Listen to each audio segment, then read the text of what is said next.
coat and find that old VHS. We're diving deep in cheesy flicks. Yeah, we're on a vintage quest. Low reviews but high on laughs. Let's give these films a cheer. The cult classics, flops and duds, they're our topics this year. We're the Ejectables, rolling back the years, celebrating movies that no one else cheers. From backhanded twos to epic fails, we say it's all good. We're the Ejectables, yeah, we're misunderstood.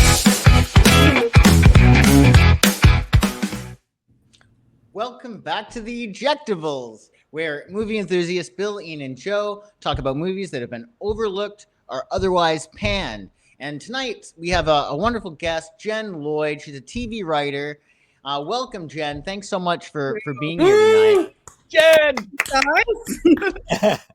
Great to see you, Jenn. So you're a TV writer, which is pretty awesome. And you wind up, you do a blog, which is pretty cool. And it's called Sick Girl Travels. Can you tell us about what this is? Yeah, it's to help people with disabilities see the world. I blog about accessible travel locations around the globe and every continent. I'm actually going to Antarctica in January, so it will be every continent. But yeah, it's just to help people that may have mobility issues on where to stay, what to see, where to go, and how accessible various locations are. That's so cool. That's so awesome. So we'll put that in the description so anybody who might be interested in Jenn's blog can check it out. And if you have a disability, it's really, really helpful because Jenn will tell you where to go and how to go and the things that you need to know if you want to enjoy the world, right? Right. I should mention I'm disabled myself. I'm not just doing this from an outsider's perspective. I have a connective tissue disorder called Ehlers-Danlos syndrome, and I've had 3 spinal fusions in the last few years. So I know a thing about being in a things. All I know about all the things about being in a wheelchair, using walkers and canes and all the various mobility devices, and seeing the world. I've been to almost 40 countries now. So. What's your favorite place you've been to? Cape Town, South Africa. Oh, wow. Love it. It's gorgeous. And accessible. And accessible, yes. Okay, good. Yeah. No, I wouldn't say it otherwise. I wouldn't say, like I really like Nicaragua, not a very accessible place, but I really enjoyed going throughout the country. That's great. How's the barbecue there? Delish. Okay. So, Jenn, you did the movie.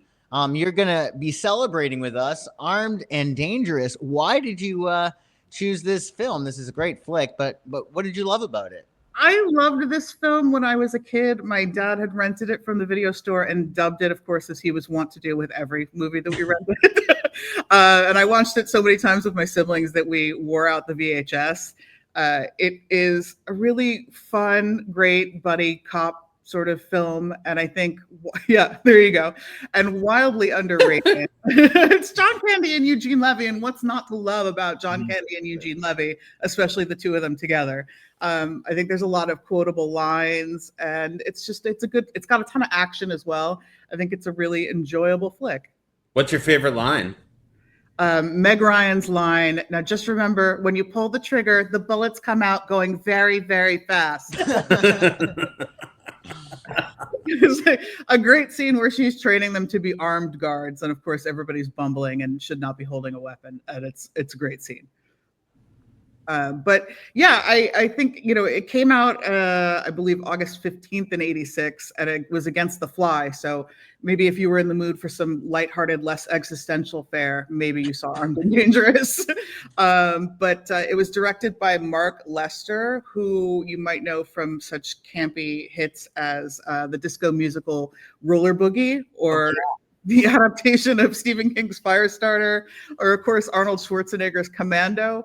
So, the perfect person to be directed lighthearted comedic fare.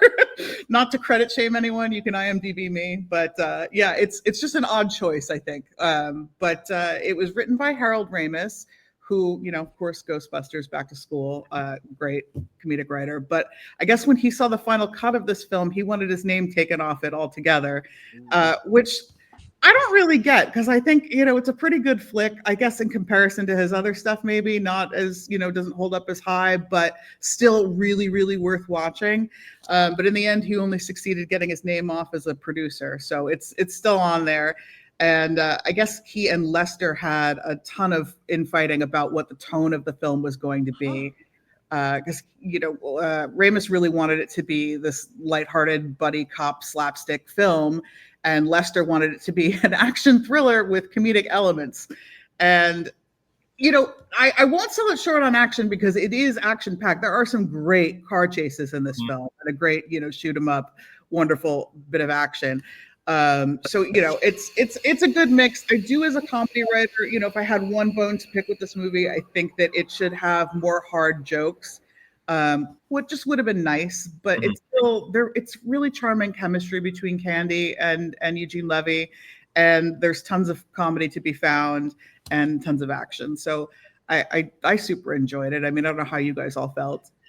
I felt like this movie in the 80s came out of nowhere. Like, I didn't know it was playing at theaters. I just, like you, I discovered it on VHS, and I was definitely excited that it did have the hard action at the time. I was like, oh, this is kind of funny. They're likable, and it's got some like great chases. And watching it yesterday or the day before, I was wondering what their budget on fruit crates is, because there's a ton of budget. I will say, I felt like watching this movie the first time around, not the first time around, but the first time prepping to do this show with y'all. Yeah. I was like, this seems really long, this car chase. And so I went back and timed it, and it's a 12-minute car chase, which, just to let you know, the car chase in French Connection is only 8 minutes and features exactly 0 exploding trucks filled with rocket fuel. So score one for Armed and Dangerous. It's there you go. Amazing. Yeah, that's not pretty violent. Suck it, French Connection. In your face. But it's also, there are 2 car chases. The first one is through Sunset Plaza, which, again, if you know anything about LA, is like the most congested, awful place. It's like an amazing location to be filming a car chase in. So, Lester did a great job on fulfilling the car chase quota. That's great. And they're cute, like you said, like the energy. I guess it was supposed to be Belushi and Aykroyd initially. It was supposed to be Belushi and Aykroyd originally, and of course, Belushi sadly passed. But it was then going to be Tom Hanks. Yeah, Tom Hanks was rumored to do it, but it was going to be Aykroyd and Candy with John Carpenter directing. Oh, that's right. He backed out of it, and Aykroyd backed out of it. It ended up being Levy and Candy, which I think works really well for the film. It does. Do you know how they got along? Did they get along very well throughout the filming? Do you know? Well, they're both Canadian, Yeah, I think, there's a good rapport between the two of them. I think the infighting was just between writer and director, unfortunately. And John Candy was almost like horribly injured in one of the car chase scenes. Yeah. Really? Yeah. So, fortunately he was okay, but it was a near miss in one of those collisions. Jeez Louise. Yeah, I think it was that final one, right? When they like flipped the car and like, which is all weirdly, it's filmed right around the corner from my place. So it's like cool recognizing all the buildings in the arts district that they're using for, supposedly being around the airport on Aviation Boulevard. They're actually down here in the arts district of LA. Mm-hmm. Oh, that is. Yeah, recognize that bridge. That's in like every movie. Tell me about it. I really enjoy every movie that comes down here that puts me out of my being able to get to my place. But yeah, it's a filmed area. Where can you stream it? You could. Oh, you have to on Amazon, right? On Amazon, yeah. You have to pay to rent it, sadly, but it's worth it. I mean, whatever. It's like $3.95. Oh, wait, I got it for free because I must have one of the channels. I must have a subscription, but I got it for free on my Amazon. Same here. But it was like edited for TV, the version that I watched. Oh, really? Oh, yeah. I wonder commercial breaks. I'm like, what? But there were no commercials. But it was one of the few. I wonder what they took out, because it was one of the few movies we were allowed to watch as kids. My mom was like super strict about not letting us watch any TV and watching very few movies. I think this, escaped because it contains very little swearing and 0 full frontal nudity. So it was a go. So I wonder what they would edit out. It was a go in the Lloyd house. Eugene Levy's ass is totally fine. Eugene Levy's ass, male ass was fine. I don't know. They showed that. God forbid you see titties. So we don't do that. Yeah. Oh, we're okay. Yeah, that didn't make it into the cut I saw. Oh yeah. I loved I it. love the weight training scene. Like that was a cool moment when Oh yeah. Yeah. they have the weights. I wonder if, depending on like the budget, like could have those weights gone like down on his head like that?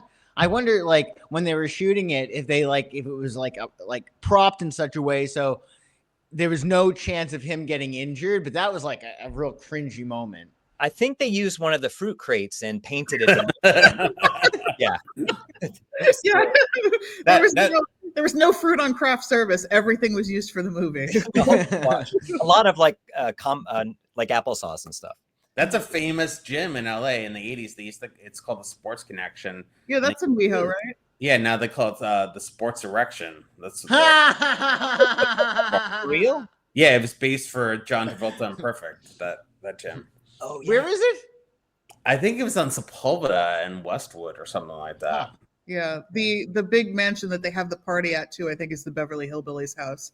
Really? Oh, Yeah. that's awesome. Dude. Yeah, yeah. Yeah, there's some reuse in the Why would Robert LaLucia want to be in a steam bath with a suit on, though? That's what I didn't. I think yeah.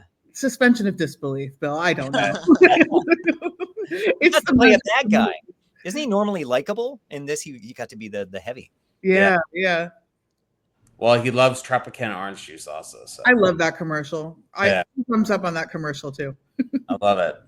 All right, Ian, what's your pick? I did whatchamacallit? What I do? I did The Underneath. It's directed by Steven Soderbergh. It was his fourth feature, and it is really hard to find, but I do recommend seeking it out. You can. How did you find it, Ian? Well, Bill, what I did was I purchased the Criterion Collection Blu-ray, which I don't even have copies of stuff nowadays, but I got the Blu-ray for King of the Hill, his third feature, which has The Underneath as a special bonus feature in the bonuses. Yeah, but The Underneath is so much better than King of the Hill. Though I'm going to do King of the Hill on another episode. Spoiler. Oh, why not just get a hieroglyphics? I mean, at this point, I know. To find? I have to admit I was not able to find The Underneath, so I apologize. Oh no, it's yeah. I'm sure these guys probably haven't watched it recently either. It's really hard to find, but it's so good. It's Steven Soderbergh, in my opinion, one of his best films. He kind of lost me when he went into the Ocean's movies. But it's just too so popular, moody. Right? What's that? Too popular for you. You can find DVDs of those. Oh wait, what one? I couldn't hear you. The Oceans. You can find DVDs. Oh yeah, that's true. They are more. That's why you don't like the star factor. I don't know. No, but it's like it's super moody. It's about this guy. He's was a gambler. He lost all of his money and he left town. He comes back and trying to get in with his old friends and his family, and he gets this scheme to rob an armored truck, and things go awry, and it's very twisty. The performances are nice and moody. Peter Gallagher, I think, is in his best role ever, and it's the first time I saw William Fichtner, who I love, and I think he's great in this, and I highly recommend it. Seek it out. It's worth getting an old DVD or get that special edition to King of the Hill. Ian, did you see Criss Cross? I think it was the original, or after which it was based, right? I did not. Oh, so yeah, isn't that like a short story or something? I thought it was a movie, an older movie. Bill? No, I think it's a short story. Oh, is it? I have to look all I know is that he shot it on 16 millimeter, which is crazy. Wow, it's amazing. You love this too, Bill, didn't you? Back in yes, the day? I think it's one of his best movies. So it's a remake of the 1949 film Criss Cross, which maybe Ian, since you're such a fan of this one, you should see the original Criss Cross 1949. I'm just going to put that out there for you. Maybe I will. Yeah. If you guys watch this, I'll watch that. Okay. All right. Deal. But I recommend it. Seek it out. And that's all I have to say, I think. Would you call it a noir? Yes. Yes, I would. I like the coloring because he does like these different hues. Like it's a noir, but it's like a special kind of noir, right? Yeah, it's kind of blue. I mean, did you tangy, watch it? Tangy noir. I think I just made up a new. genre. He looked at the trailer. He looked at the trailer.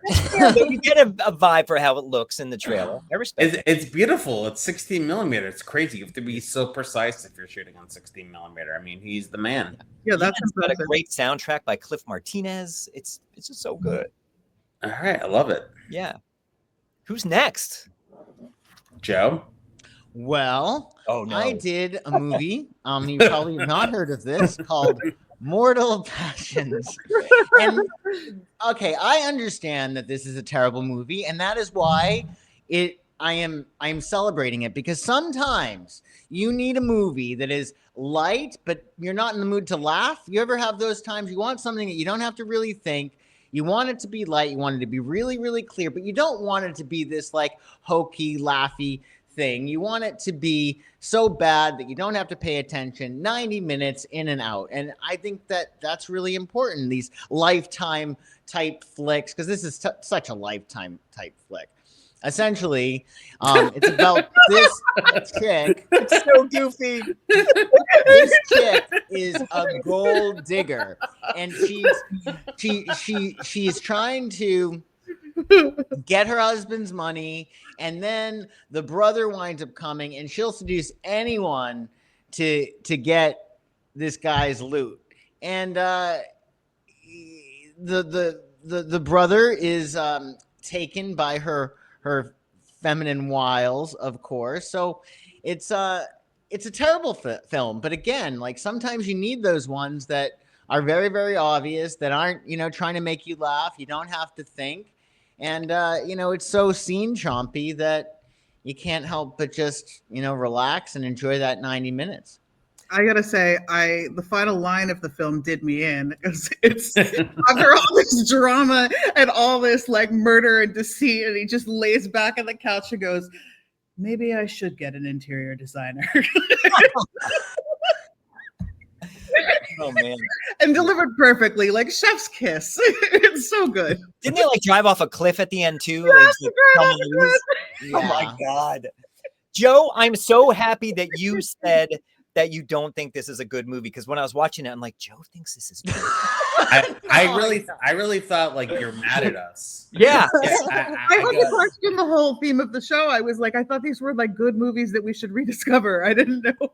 That's what It is a good movie. Okay, the two guys were terrible. The two women make this film really, really good, because she's just so devious. And the other girl, I think, is a nice foil because she's sweet. But whoever like casted it, they love brunettes, right? Because you got mostly brunettes. But yeah, the two guys are not that great.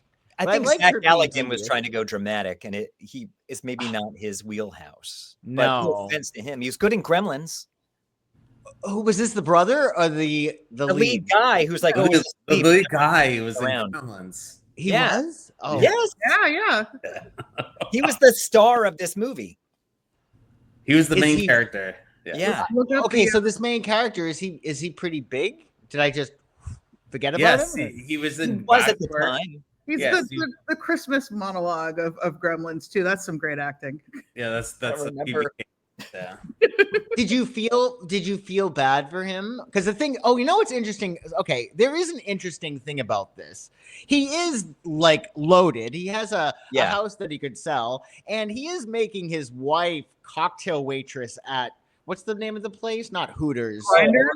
Yeah, Grinders. What kind of man is going to let his girlfriend, his wife, actually wear essentially a sports bra to cocktail waitress, like when he has all of this cash? So in a way, I kind of understood her point. What do you think, Jen? Being a woman, do you think that gives her a justification? Impossible women. No, I think it's crazy. I think it's crazy that they're also going to the same therapist, which I think is a major conflict of interest. No, oh yeah, the therapist the therapist was even vulnerable to her feminine wiles. I know. I love this scene that you're showing right now. Like they're actually discussing and standing over him. But Jen, okay, let me just ask you this. Do you think that she has a right to be pissed? This was one of her gripes in the movie. She's like, they have a safe full of money. They have a house that he's working on that never going to get done, that he could sell. And he's making his wife cocktail waitress at a place called Grinders. Does she not have a reason to be her upset? do it? She could go do anything else. Like, honestly, take some accountability. He's not driving her there, forcing her to go to Grinders and do this thing. Like, she could walk all over him. That man has no spine in this movie, and she can do whatever the heck she wants. But what she wants is murder. I have to say, though, Grinders, they did defend Grinders in the movie. It's the one line I wrote down from the movie. And it was, Grinders is a decent place. So it's a decent place. Yeah. I love when she goes to Grinders to try and find our villainous woman, and they go, "Yeah, I got her home address right here." Totally, but okay, 100%. But the thing is, too, he's talking to his therapist, right? The main character who is in Gremlins, and he's like, "I think that she's cheating on me." Well, yeah, she's cheating on you. You have her cocktail waitressing in a sports bra at a place called Grinders. She should cheat on you. But it's decent. What? Grinders is a decent place. Come on. I don't think it's very. So I'm watching this movie and I go, "Is Joe mad at us here?" And I go, "What is going on?" So then I Googled the filmmakers, and they were involved in Valley Girl, and I think they were trying to do. Yeah, they were trying to do like a body heat type of thing, and I'm sure it doesn't hold up over time, but in the 90s it was sultry and all this stuff, but time has not been good to this movie.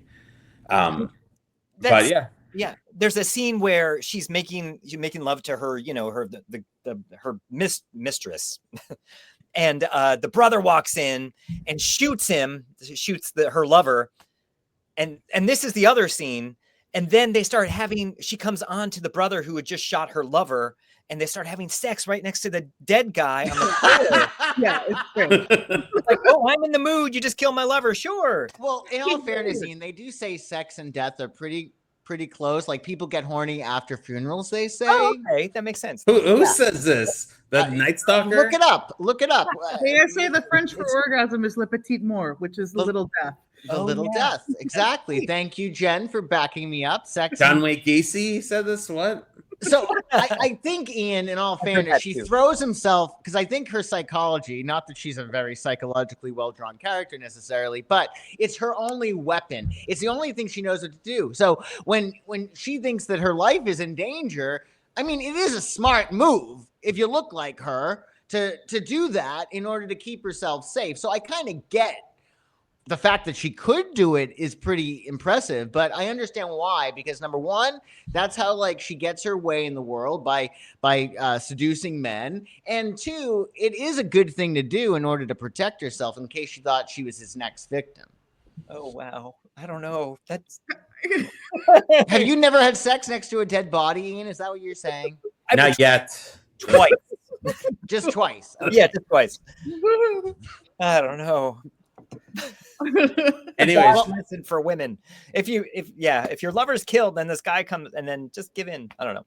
Well, the moral of the story really is, if you don't want your wife to kill you or to sleep with your brother, don't have her work at Hooters. Use your money. Grinders. It's Grinders.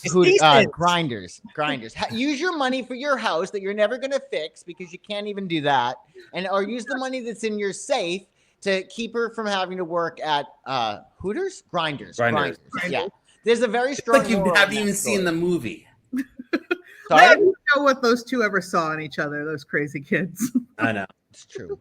Yeah. Yeah, they should be in couples therapy with the same therapist. That was weird. And so the therapist too, also, he was essentially also vulnerable, and he couldn't say no to her, right? Because he was also wildly attracted to her because she's so sexy. So he wasn't even able to keep his professionalism. Well, she did come in a white sweater top with no bra on, so she's never wearing a bra. Focus. I wonder at some point throughout this, she's like, "Do I have to do this again? Like, why am I taking my top off? Or I have to take off my bra again?" Like, yeah, she's definitely showing her top quite a bit in this flick. How often did we see the other girl though? I forget about that. She was in it a very short time. right? But was she topless? I don't think she was topless. Yeah, I don't think so either. Yeah. Supposedly the lead actress, she stopped acting and became like A nun? like started working in government. She's a And bra maker. I thought I wrote it down, but she started working in government and doing good things for other people. So Oh, like I need to wash this off and do something else. a penance, like her Scarlet Letter. I mean, good for her for booking a gig, but Yeah, so she's no longer acting. That's no, well, maybe that's a good thing for the not universe. since those times. So in honor of our audience, you have to say this, Joe. Don't see this film. This is in fact ejectable. Well, I don't know if it's ejectable. I think, like I said, Ian, it's a good film if you don't if you don't want to think, and you also not in the mood for anything that's like funny. You just want to like flatline it, watch it because it's really, really clear. These characters are so scene chomping that you don't even have to look. You just know. You know that she wants him dead. Well, I laughed. there you go. If Jen laughed, that's all I care about. I just went. We'll vote after. We'll vote after. Okay. Okay, sorry. Okay. Bill, So, what did you do? oh, what's today's episode? Who's sponsoring today's episode? Oh, that's right. Yeah, of course. Well, today's episode is brought to you by Grit and Script. So if you're writing a screenplay and you need coverage and you want to get your script into shape, well, contact gritandscript.com. The link to the website is in the description below, and we've got you covered. Awesome. So I picked 1990s Taking Care of Business. Nice. It stars James Belushi and Charles Grodin. This poster, Charles Grodin wrote in his book how mad he was about the poster because Jim Belushi is like 80% of the poster, and Charles Grodin is like 2% with his fist up in the air. It's written by J.J. Abrams. I don't know whatever happened to that guy, and Jill Brzezinski. And they were comedy writers. They wrote Gone Fishing before he wrote Forever Young or Regarding Henry, and went on a different path. It was directed by Arthur Hiller, who directed The In-Laws and other great movies. It was produced by Hollywood Pictures, which the tagline was, "If it's the Sphinx, it stinks." And basically, it's like Trading Places with a very current storyline of Charles Grodin being a successful advertising exec, and James Belushi being a criminal who escapes prison to see the Cubs in the World Series. Like that would happen. But more unbelievable is that they had something called the Filofax that he misplaces, which no one in today's world would understand. But it has his entire life in it. And James Belushi finds it. He wants the award, and then all of a sudden starts imitating him because through a series of miscommunications, starts pretending that he's Spencer, the rich executive, and as a result, both their lives are changed. It's like a poor man trading places. I think it's really cute. A lot of funny stuff. No hard jokes, but to this day, my friends and I go, Spencer, as Charles Grodin did. I wish they made movies like this anymore. They don't. I can't believe they released this in the theaters, but yeah, can't recommend it enough. What do you guys think? Jen?